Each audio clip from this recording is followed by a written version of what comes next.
I went and saw Toy Story 5, so I've already got a score written down for that one. Very nice. I thought about going to see it for like Father's Day, and then I was like, I'll get to seeing it. It'll come around. You better. Well, you better see it. Yes. Don't worry. I will watch it before we record. Promises. Oh man, if I'm the only one who has watched it when it gets time, that would be I'll rough. be so sad. I would have to apologize. And I never apologize. I know, it'll be weird. Let's see, where's 1995? It'd be interesting to see. Are you searching for other shows that came along with it? No, I was looking to see if there were any shorts, and the only thing I'm seeing is that Roger Rabbit one. But according to the internet, that was only international. And as I think about it, I mean, I was 11 years old when this movie came out. I don't remember the theatrical experience. I don't remember if I saw it in theaters. I think we were still in my small hometown, so there was no theater, and I think I watched it once somebody had it on VHS.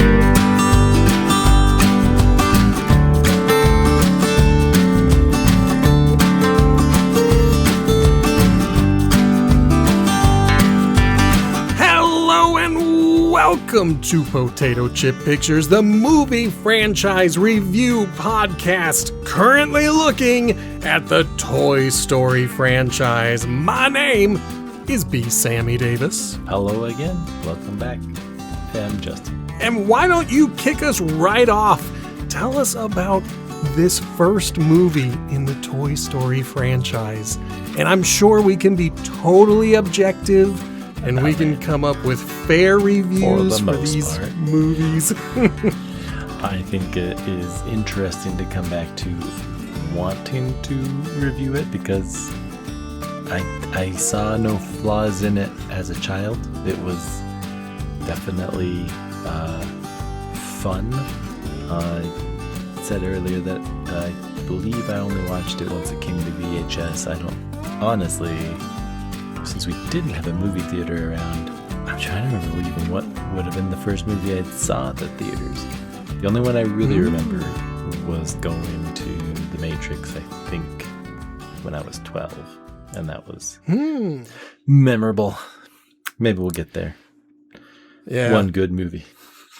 I don't remember the first movie I saw in theaters, and I couldn't ask my mother because I'm the second youngest out of a total of 6 children, and whenever I ask her about my childhood, she can't remember if something is related to me or to my siblings. And so if I say what was the first movie I saw in theaters, she'd probably be like, I don't know. I mean, my kids are very close to where my memories should be, and I don't think I know what first movies I went to because they all had streaming, so it wasn't like a big to-do. Yeah. Oh, wow. I remember the first movie my son saw in theaters, but I can't remember my daughter. We've gone more times than just occasionally, so I'm sure if I go look at ones, because we usually we will not take infants into movies, but we'll take like 4-year-olds. They can usually handle their bladder for the most part. And they don't make a lot of noise during it. My son's first movie was Moana. Okay. So my daughter's would have had to have been after Moana, but I don't remember what.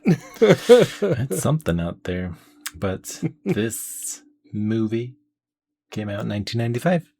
Oh, it's only a sparse 30 years ago. Oh, man. Director John Lasseter. Screenplay by Joss Whedon, Jill Cohen, Alex Sokolow, and Andrew Stanton. So I know Joss Whedon is this Joel Cohen of Cohen recent fame or no? That I don't know. I don't know the I other feel like two they names. spell it with like COEN or somewhere. It's really short. I don't know. Maybe. I'll have to check. But I Andrew was like, Stanton, I think, is typically credited as the main screenplay writer okay. for this particular movie. And he's done a lot of these movies, but yeah, hearing Joss Whedon, I'm like, Yeah. that is wild. Like, for real? Okay. I mean, I feel like when you go backwards, it's easier to say, oh, well, this person became really famous. But you don't remember the 7 other movies he made or screenwrote in 1995 that didn't do Toy Story numbers. Anyway, story by Joe Ramft, Pete Docter, John Lasseter, Andrew Stanton, producers Bonnie Arnold and Ralph Guggenheim, composed by Randy Newman. Budget of $30 million. I mean, the animation isn't like, it's not awful, but I think it uses some really good filler where the story is good enough to cover, if you really, really looked hard at it, like, yeah, you could be hard on it, but it's 1995. It's like toys. Like, you pick toys so that you can do nice shapes. You don't pick people because, man, it's rough. Anyway, return of $401 million. Is that after VHSs and eventually DVDs? Well, I get conflicting box office returns for this movie because some other sources have it listed at like 350 million, which is still well over 10 times the budget. But yeah, I figured the 400 million, that's gotta be pretty close to fair, especially with home release. It had to be pushing close to $1 billion with home release. This was a big deal movie. This was such a big deal. So much fun. Yeah. In 1995, some of I'll give you the top 10 in terms of domestic grossing films. Number 1 was Toy Story. That one was the top. When I say it's a big deal movie, it was a big deal movie then too. Number 2 was Batman Forever. I think that's the second one, or is that the third one? I think Forever is not the one with Robin because it's Batman and Robin, right? It is Robin. It's Robin's first appearance, so I think it's the third one. It is the third one with Riddler and Two-Face. I mean, it is interesting, the actors you catch back in the day. I'm like, okay, it is Batman, but though that's a funny set of Joker. And I mean, I feel like, yes, you definitely picked Jim Carrey in his prime as the Riddler. Like, that maybe is the Joker, but I feel like, I don't know.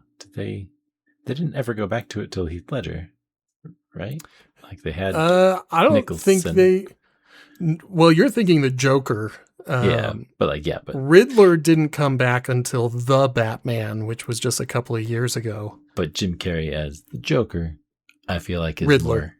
more, well, like if he were. Oh, if he were cast. to take on one of the characters. Yeah. Yeah. Yeah.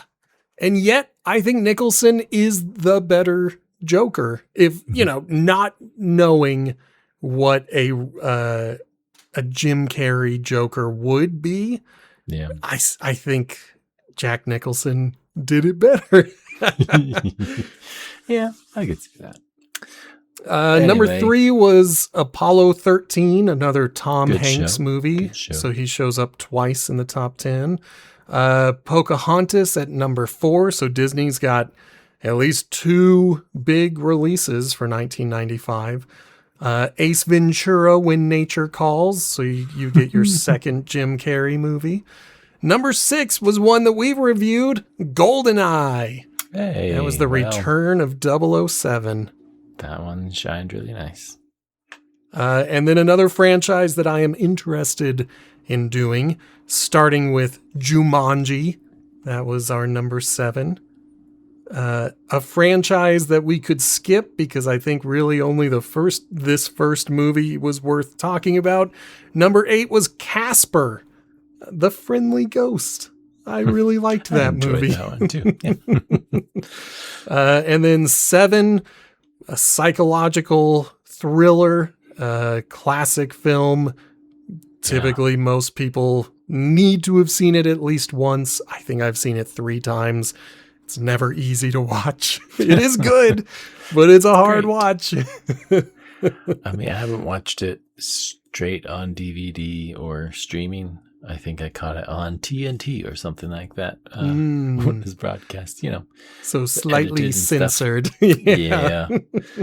But like when you talk about it, hard watch, it's like, well, I feel like there's other ones, but I don't know what's in it, but I'm aware of bits and pieces. You might want to watch it if you can find it on streaming. Give it a shot. It is essential viewing. And then number 10, another franchise that I would love to add to the list because I've seen a few of them. Die Hard with a Vengeance. I think that's the second of the Die Hard movies. Like that. So, a few sequels. That one or the third one that seemed like they were panned, not praised. I know I enjoyed the first 2, and I'm pretty sure With a Vengeance is number 2. Let me hover over the text to make sure. Yes. Wait, I think this one is like the 3rd? Yeah, this one's the 3rd one, and it is bad. So I do remember seeing this one, and it's surprising that it made it to number 10 because, there were some really big I was about to say some really big movies, and then I was about to call out Tales from the Crypt presents Demon Knight, which I saw on television, and it's pretty terrible. Oh, man. Highlander, The Final Dimension, also called Highlander 3. It's shocking that one even made theatrical. Any sort of list. I genuinely thought that was a straight to DVD. Shallow Grave, a lot of people talk about that. It's a comedy crime noir movie starring Ewan McGregor and Christopher Eccleston, one of the Doctor Who's. And then Carrie Fox, who I've actually never heard of. And of course, the Brady Bunch movie. I remember that. I feel like that's kind of the, Netflix wheelhouse where it's, here's Full House again, but everybody's grown up. Let's bring it back.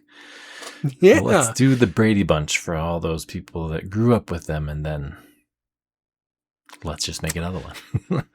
I remember seeing it, and I liked it a lot. Another from this year, Tank Girl. That's one that I love quite a bit. It didn't really do well. Holy crap, a Goofy movie was 1995. There we go. This was a big year for movies.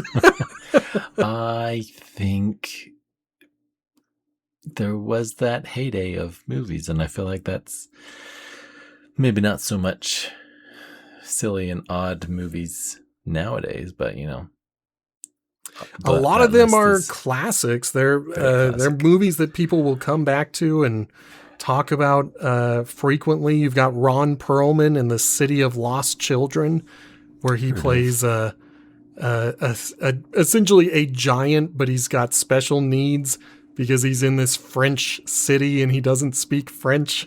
So it's such a bizarre but wonderful movie. I genuinely like it. Braveheart didn't make it in the top 10. Interesting. This is a shocking list of really incredible movies. Well, yeah, so 1995, we've got a lot of stuff that we can come back to one day, and a lot of these are franchise movies, whether they are sequels or they are kicking off a franchise.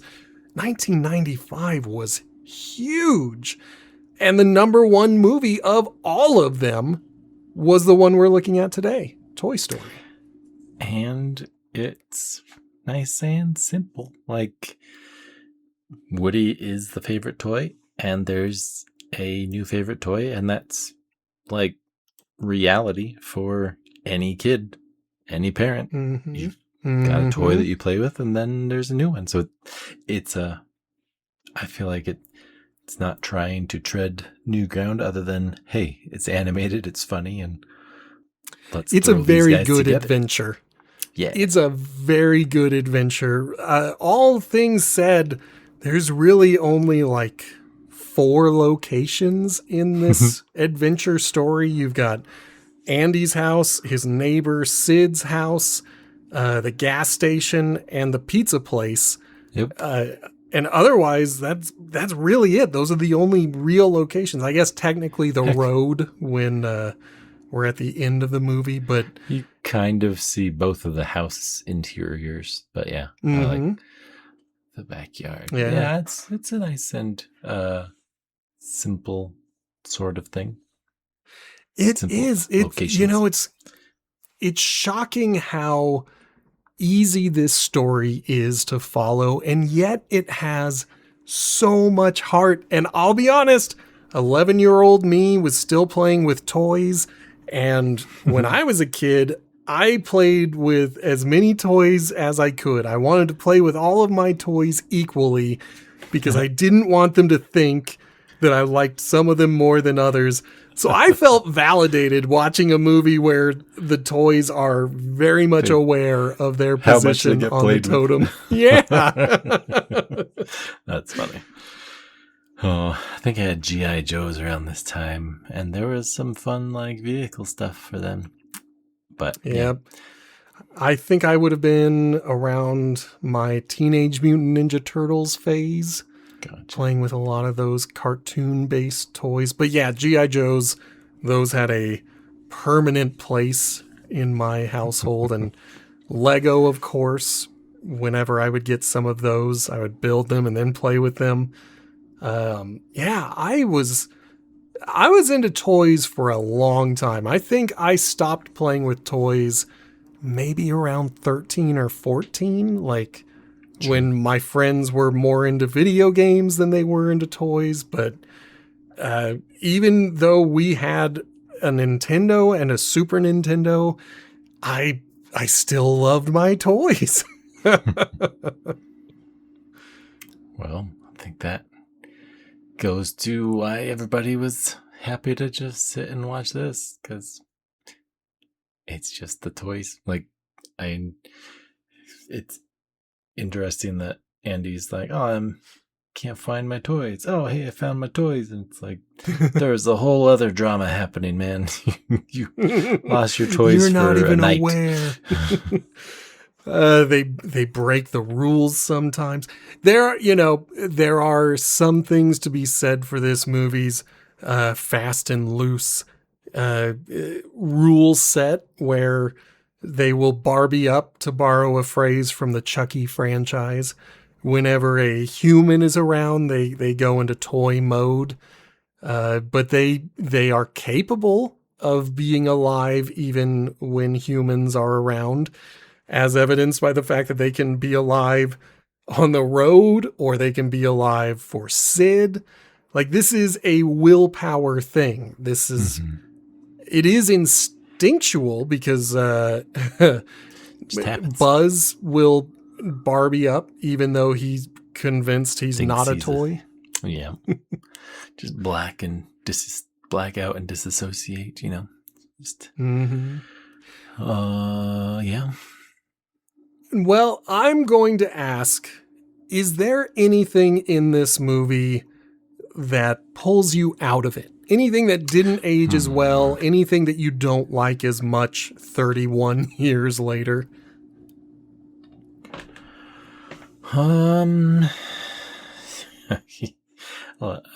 With the animation, I think the changes all the way to 5 and whatnot have improved. Mostly just the humans. I think maybe it's goggles, but all of the toys in this look like toys, and my brain sees them like you see, the Final Fantasy games that were pixels. It's like, These guys are Mm-hmm. beautiful. They're Mm-hmm. exactly who they are in Toy Story 4. And Really, if you sit if and look at them, maybe yeah, it's bad. they look so good, and they've stayed on model all these years later. Like, obviously, the animation has improved over time, but they haven't really changed what the toys look like, even through Toy Story 5. Like, this is what they look like, and it's always going to be what they look like.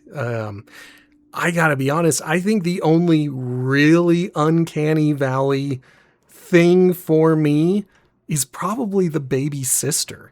Like, all of the Oh, human characters, I yeah. think they look fine. I don't think they look terrible. I don't think they look spooky. I don't think they look out of place, except for the baby sister. She looks a little weird. Yeah. I think they're not important, and that's just fine.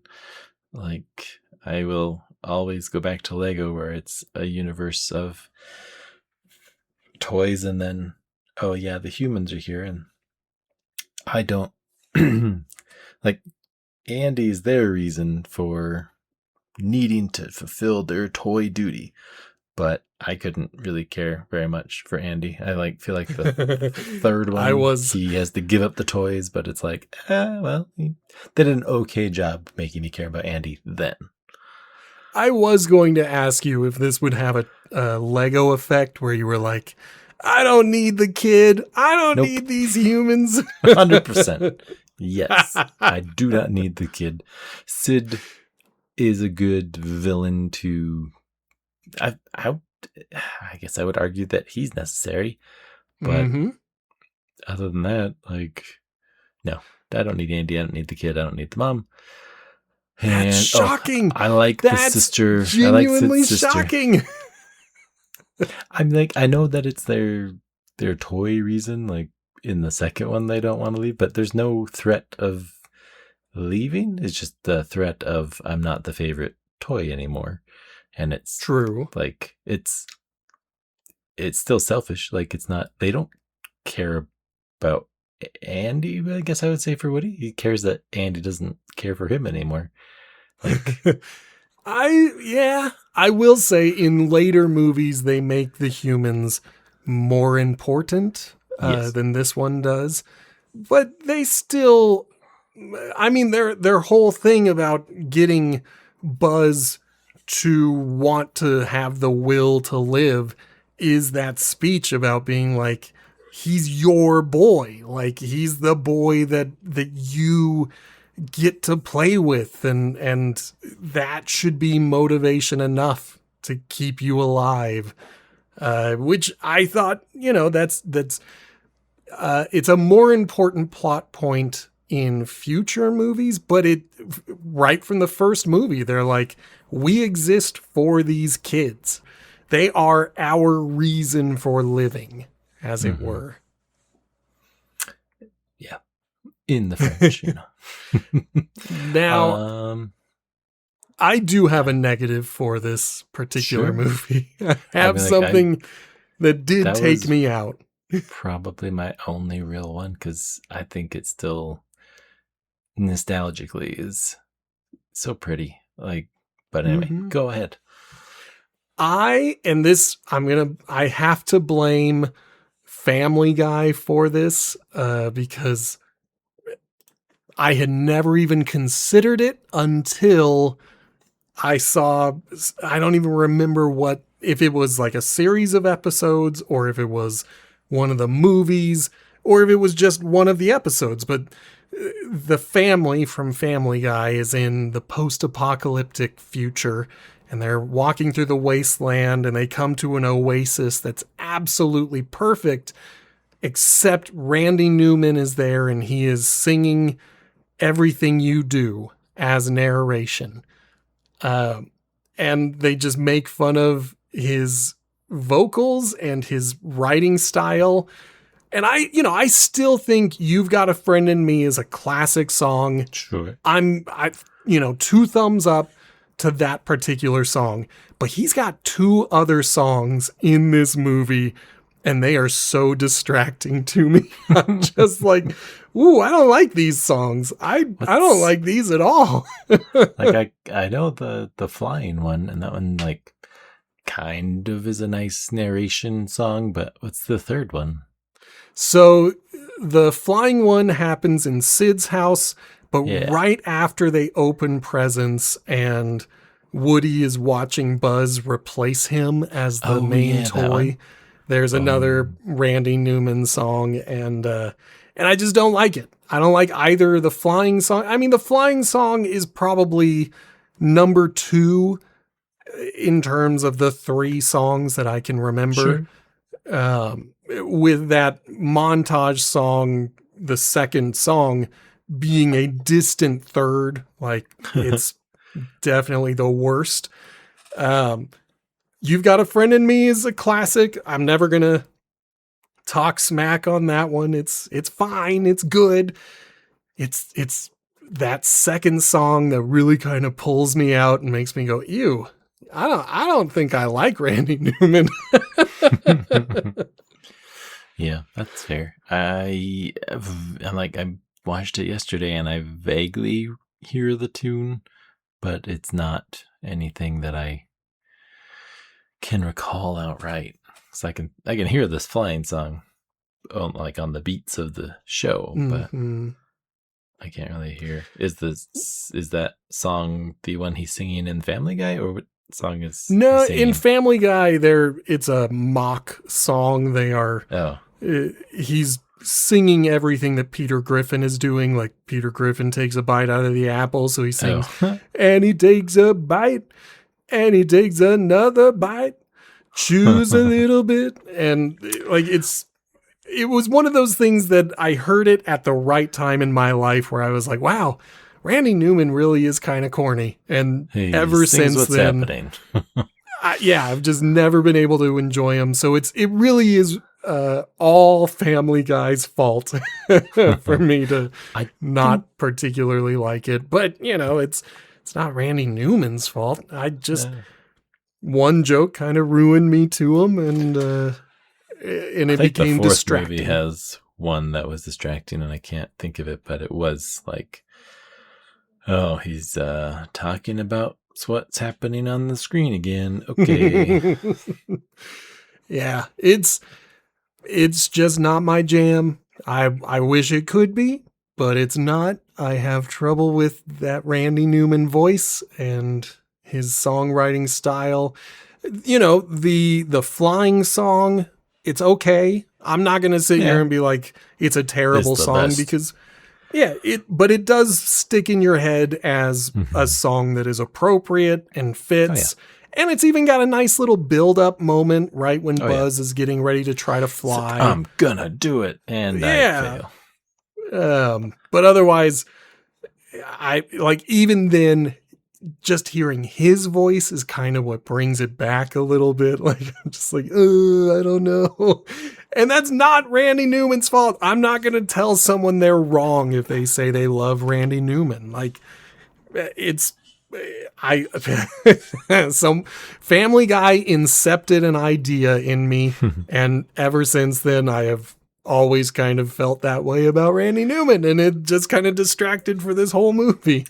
Well, I mean, I think that's a fair and small critique because, like, the story and the characters we care about happening, that's great. Like, every beat is just fine with me. Like, I think maybe, like, there's like one continuity error that maybe threw me be noticing it as a kid when the gas station semi, the second set of wheels rolls almost over Woody's face, but the first set is just fine. It was fine. Yeah, because like it's the outer of the second set of wheels that almost runs over his face, and when we see it, the outer one is outer to what the inside one would have been. So his body should have been crushed by the first set of tires. Only thing I could think of that's like, oh yeah, what happened there?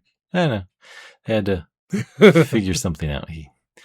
Maybe it was two different people doing the storyboards because he collapsed. Maybe in the second one he collapses after the first one, but Maybe they become toys. Maybe. I mean, I did notice it today while watching, because every other time I've watched it, it has never crossed my mind. But when you brought it up, I was like, you know what? I did see that today, and I thought the same thing. Like, how did he get past the first? Because he Barbies up when he sees the front of the truck. So he Barbied up around, before the first set of tires. But whatever, it's their fine. Cartoon. It's not mine.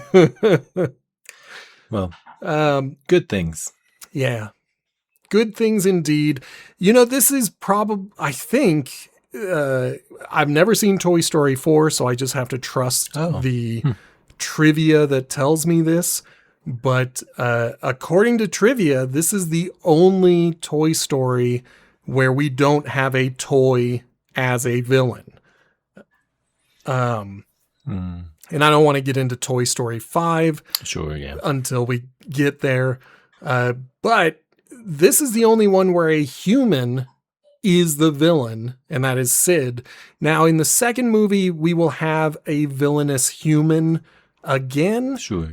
But not to the same degree as Sid, and we're going to have a villainous toy in Toy Story 2, who's going to be the role of the true villain of the movie. Whereas this one, Sid is our villain. And he's a kid, just like Andy. He just hates toys. Now, here's a thing that I have to bring up, because I have seen people try to, I've seen some historical or media revisionists saying that Sid is a good kid. He likes his toys, and he usually rebuilds them and Frankensteins them into new toys, except he also blows them up with dynamite. Like, he is not a kid who likes his toys. Sure doesn't seem Anytime like he Frankensteins them is to blow them up again. Yeah, I would say that is fair, because the G.I. Joe guy looks very new. Combat Carl, I think, is actually what he is. Yeah, Combat Carl. I do appreciate that the later movies reference like early toy names. I don't think, like, I enjoyed Lenny in this one. I think he's in the second one, but I think by the third one he's no longer around. Which one's Lenny? He's the binoculars. Oh yeah, lens. Yeah, duh. And that's the other fun part. Just the names they have. Art classic. Slinky Dog, like Slink. Oh yeah. Oh, and Slinky Dog is played by Jim Varney, famously as Ernest. Unfortunately, Jim Varney died in the year 2000. So I think he's only going to be in one more movie, and then I don't even think they recast Slinky Dog. I think we might see him in the background, but they're never going to put a voice to that character once Jim Varney is dead. Maybe. I couldn't really remember if he has any speaking parts. Like, I don't know if he gets dropped off. I mean, he speaks a lot in the first one. Sure. But yeah, I don't remember him speaking much in the second one. It'd be interesting to see. Yeah. Let's talk a little bit about the cast, because this has an all-star cast. Name them, because I didn't look at the cast name. I just know the voices. Well, we've got the top two. We've got Tom Hanks as Woody and Tim Allen as Buzz Lightyear. And the two of them are pivotal. They are perfect for these parts, and they are incredibly important to this franchise.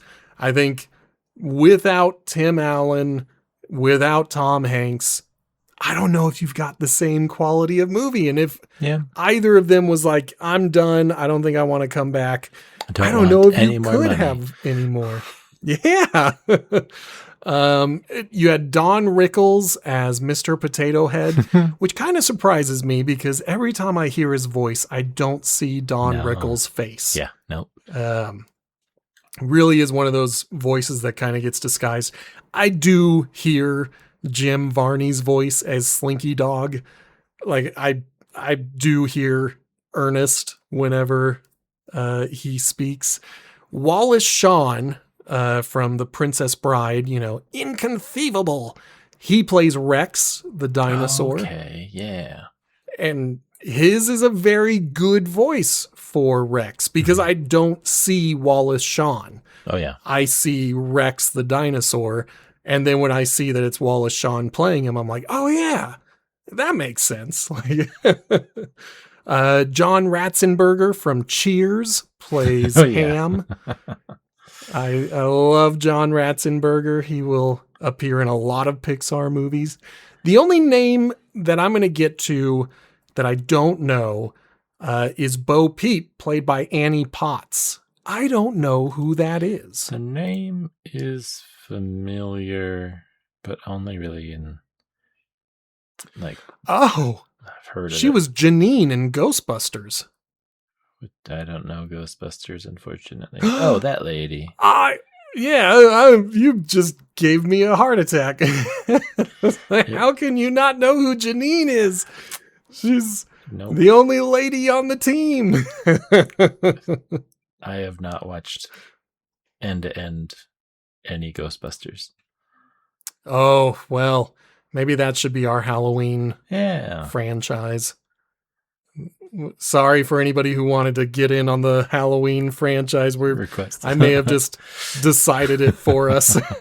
There's only, 6 movies? I don't know. I 5? think let's see. There's 2 of the originals. There's the All Lady reboot, and then 2 more. So I think 5. I think 5 movies, unless there's one I'm forgetting. I would not know. Let's see. Sergeant is played by R. Lee Ermey. Sergeant. He's Army Man. Yeah. R. Lee Ermey was a real drill sergeant in the Marines. And when the movie Full Metal Jacket was being made, God, why can't I remember the director's name? The director really liked realism in all of his movies. And so he didn't just want an actor playing a drill sergeant. So he got the real drill sergeant, R. Lee Ermey, to play the drill sergeant in Full Metal Jacket. And that kicked off his career as essentially a military voice in so many things up until he died. Like he's got one of those distinctive voices because he just plays himself. Yeah. Essentially. Basically. And then the last 2 that I'm going to shout out, my favorite for as like just a one-liner is Shark when he's got the cowboy hat on and he's like, look, I'm Woody. Howdy, howdy, howdy. Constantly say that line. He's played by an actor named Jack Angel, who also played Rocky, the muscle-bound dude who opens the truck ramp at the end of the movie. So he's got 2 characters. He's not a big deal actor, but the TV announcer for the commercial, like the really big, excited guy who's like, Buzz Lightyear. Buzz Lightyear. That's Penn Jillette from Penn and Teller. That's fun. I did not know that trivia. Yep. I'm shocked at some of these names because they are big deal names. Then you've got, actual kids playing the humans. You've got the child John Morris, the child Eric Von Detten, and the baby Sarah Freeman playing their kids. I'm sure they had a child playing the Sid's little sister, but I can't remember what her name was. Solid list. And none of the toys in Sid's place can talk. Yeah. Now that bothered me. Okay. That's another little nitpicky thing that I was thinking about today, where I was like, wait a minute, why can't these kids or these toys talk? Like, one of them has a human head with a mouth. Like, it's gotta be able to speak. And they've even got a voice actor credit for the burned rag doll, Danielle Judovitz. Mama. Yep. Oh, that's right. She does say mama. So that's the only voice that speaks in terms of Sid's play area, Sid's room. And it did kind of bother me. And so I'm like sitting here like, do they have a different language in a different house? Except that's not going to be the case because we're going to meet kids or like a whole play area of toys in the third movie and all of them can talk. Yeah. Like, Under probably some sort of limitation, but I feel like maybe are plotting it out. I feel like unless they were a late addition to show what Sid does to toys, I feel like they should be considered with some dialogue. I feel like it adds to the oh, it's a horror movie. We can't communicate with these people, and then they turn out to be fine. I'm fine with them not talking when they're supposed to be scary and they're the cannibals. But it does seem like once they are on the team and they are good toys, they should have a couple of lines. Yeah. I agree. Yeah, so I enjoyed the cast that is as big as it is. There's this actor named Jeff Pigeon who plays the robot and he plays Mr. Spell, but his main character, because I'm pretty sure he's even going to get like either a series of shorts or something with this character, he plays the aliens. The Claw. The Claw. That's it. Yeah, so he's another actor he's got 3 different parts to play, and one of those parts is going to become a little outsized for what it is. It's just, but it is a cute character, and I like the aliens. Just color it yellow, and you're set. It's a little minion with 3 eyes. They even took that. Yeah, that's true. They really could have been their times minions, but they weren't. No. they are. I know they appear in a couple of the video games, and I'm pretty sure they had a couple of shorts, but they didn't get the minion effect. No. It's a fun little trip out to the Pizza Planet.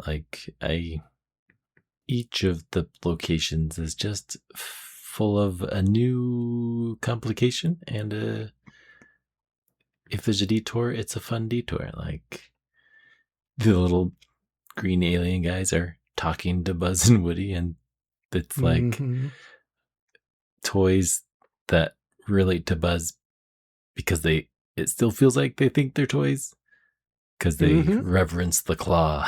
It's like, well, the claw. This is all a arcade machine. So now, before we start wrapping up, I want to present a mystery, and we're only going to have this mystery for like 3 movies, and then we're going to move on to a different family. But I would like to know, where do you think Andy's dad is? Oh,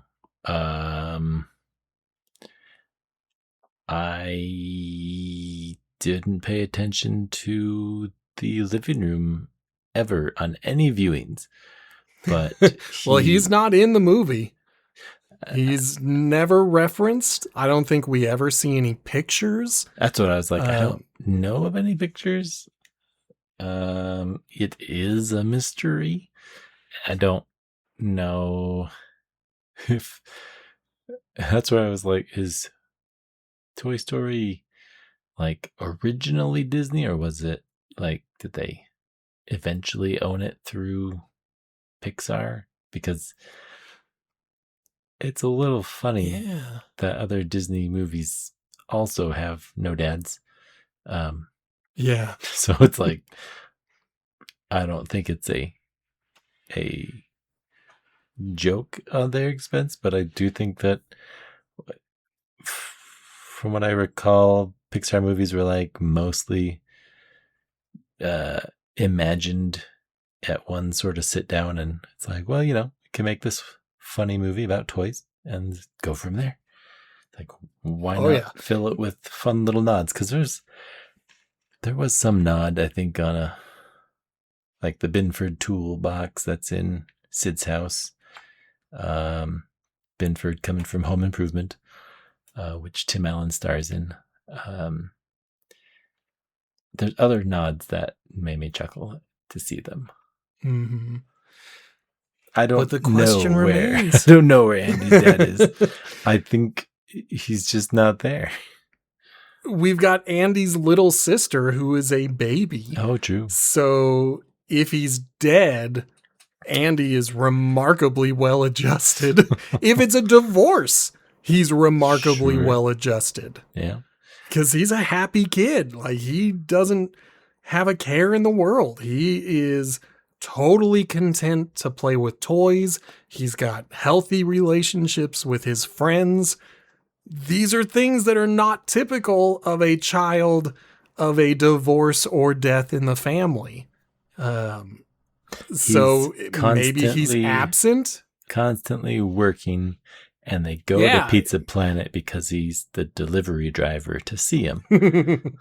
Maybe he's working in the whatever town they're moving to. Oh, yeah. Like maybe he moved early to work and he is a part of the family and they just don't talk about him in this movie because this is happening over the course of 2 days. Yeah. Like, there's times when I don't talk about members of my family for 2 days. Yeah.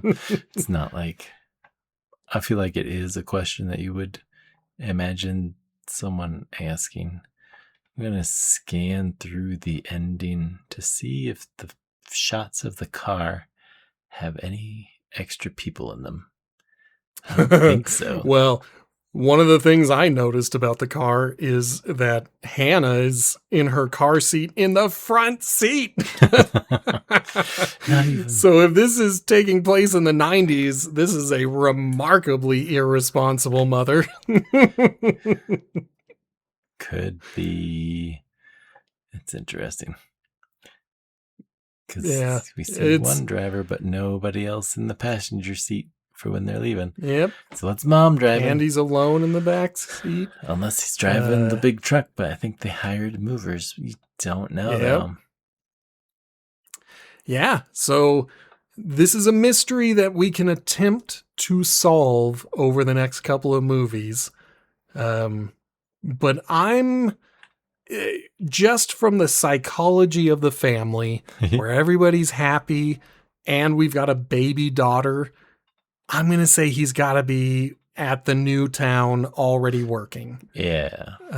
And they're moving optimistic to him. That's got to be it. Like, well, that doesn't have to be it. He could be dead or divorced. Like, we just don't know. But yeah, he's not in this movie and he's not even mentioned in this movie. They might as well be like virgin births. I feel like it was an afterthought of, we don't really need to write in any more humans. We got the people we need and we're good. Go. Mm-hmm. Well, I mean, is there anything that you wanted to bring up in this movie that we have failed to talk about? Oh, trying to think the Binford one I mentioned, I do just enjoy that for 1995, I feel like there is just enough life happening where, like, it's not, they are cookie cutter homes, but they are styled differently. Like, and Sid's table is kind of just, pasted with stuff on it, but they really do some animation things. There's water streaking down the windows and the shadow on the wall is all watery. It's like, it is really well done, occasionally sparse. I think my favorite overall throwaway line is having tea with Marie Antoinette, who's got no head. And the fact that the tea somehow got Buzz drunk. Yeah. Oh, man. I do love that tea party, despite the fact that somehow tea got Buzz drunk. I do love that whole sequence, and I love that all of Sid's sisters' toys are without heads because of Sid. He's a jerk. Yep. Yeah. Yeah. I'm sure there's another one somewhere in there, but I can't quite recall what it was. Oh, the place that they go for gas is like in the last Cars movie, Dino Co. is a Oh. gas thing. So it's fun to see what the, Toy Story 1 had that they eventually paid tribute to. Yeah, I mean, there are people who will have the Pixar connected universe because of these small references that show up in other movies. And I completely missed the Dino Co. every time I watched this movie. Completely missed it. And that should have stuck out to me because I like the Cars movies. It's interesting. I enjoy Yeah. it. Well, yep. Wrap it up. On this podcast, we do ratings, not grades. The primary difference is where you find the average. In a grade, the average is a 7 out of 10, but we say no, the average should be the middle, and therefore we do a rating, which is a 5 out of 10. That's when we say a movie is average. We're not saying a movie is bad if it's a 5 out of 10.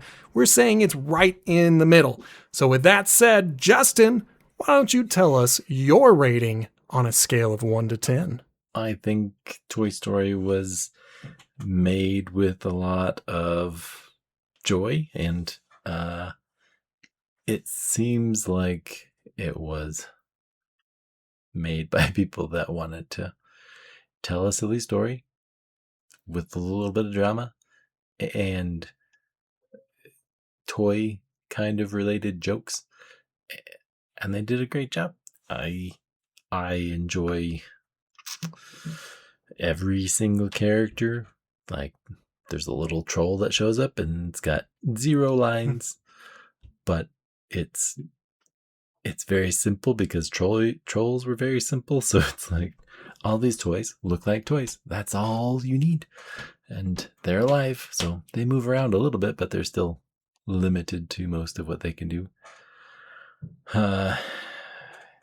There's maybe only a couple of pulling out of reality moments, but that doesn't really make it too much.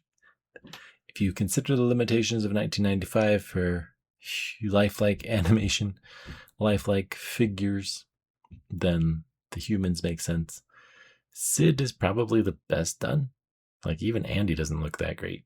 Sarah, and then Molly. I don't think you really see the mom's face at all.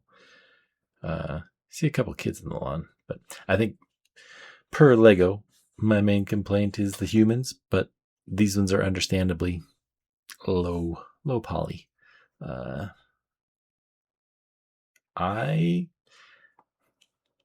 don't have a perfect score for you, but I have a 9. Oh, okay. You know, I hate to say it, but I was reaching for criticism when I was talking about Randy Newman. Genuinely, that second Randy Newman song with the montage, it is a thumbs down for me, but it doesn't kill the movie. Like, I'm shocked at how well this movie has aged. Like, the story is so good. It's tight. There's not a wasted moment. And like you said, Sid looks remarkably great for a 1995 computer animated character. He's a good villain. Non-toy. And yeah, like, he's so sadistic and kind of ugly, but his voice matches perfectly with his, like, I don't know, you kind of hear the spit in his mouth when he's talking. Like, he really is a great villain for this movie. And between him and Andy, those are the two human characters that you see closest. Those are the ones that you see the most. And I think they work remarkably well for a 1995 movie. It's a little weird that Sid's toys don't talk, but that only stuck out to me today. Mm-hmm. And like I said last week when we introduced this is part of my film canon. Like, this is one of those movies that, I know so much about it because I watched it so many times over the past 30 plus years, like 31, I guess it's only +1, but I don't know if you went through all of the cast, but since you like Sid so much, I had to look him up. Did you know that it's the main character from that Disney Channel rollerblading movie, Brink? Really? Yeah. It's like, what? For real? That's hilarious. That's and when I amazing. saw like his picture, his face is very recognizable. He's been in a lot of things that I'm sure I have seen. He was in Escape to Witch Mountain. Oh, yeah. He was like the dreamy boy. Right. That's what I was like. So many things. He's Sid? That's interesting.